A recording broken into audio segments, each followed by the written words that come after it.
প্রেমে পড়ার মতো এত আনন্দদায়ক কিছু কি আছে পৃথিবীতে? আমি এখনো একটা মেয়েকে অসম্ভব ভালোবাসি, অসম্ভব। কে সে? এটা বলা ঠিক হবে না, ওর ক্ষতি হবে।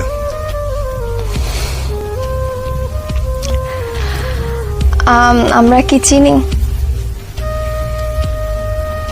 চেনো হয়তো। আপনার কাছে প্রেমের সংজ্ঞাটা কি? প্রেম আপনি কিভাবে অনুভব করেন? প্রেম হচ্ছে স্বর্গীয়।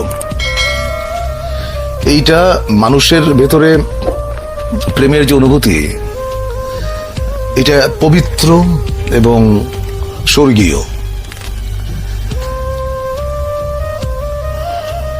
প্রেমের চাইতে ভালো বিষয়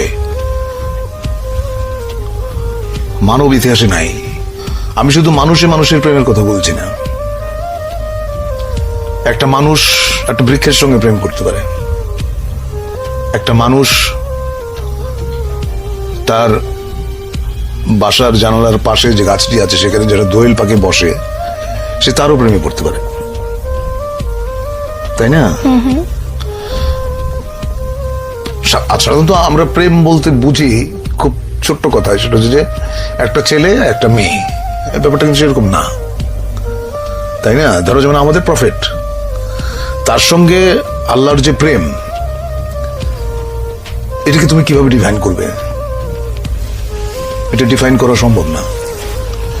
you have to feel it in your heart. প্রেম হচ্ছে এইরকম। আমি একটু মানব প্রেমের মধ্যেই থাকছি।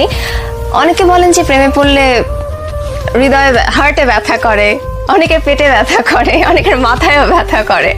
তো আপনার ক্ষেত্রে প্রেমে পড়লে সেই ব্যথাটা কেমন? সেটা তোমার মনে হয় যে পেটের উপর একটা প্রজাপতি নাচতেছে, এবং প্রেমের ব্যথার মতো এত মিষ্টি ব্যথা বোধহয় পৃথিবীতে নাই। তো প্রজাপতি নাচলে কেমন লাগে সেটা একটু আপনার কাছ থেকে শুনি। এটা তোমার সুরসুরি জাতীয় একটা জিনিস, এটা আসলে বোঝানো সম্ভব না।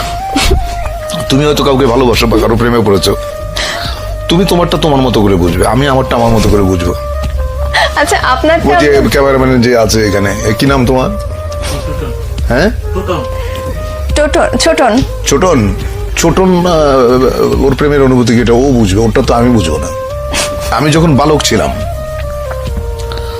তখন প্রেম বলতে যেটা বুঝতাম, পরিণত বয়সে এসে আমি দেখলাম প্রেম আসলে অন্যরকম। পার্থক্যটা কি? পার্থক্যটা অনেক অনেক অনেক।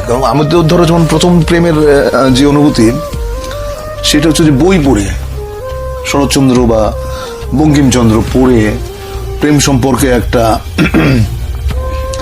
ধারণা মাথায় ছিল।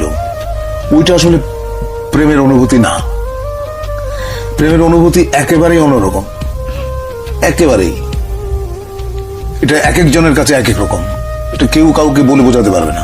প্রথম প্রেমের কথা বলছেন,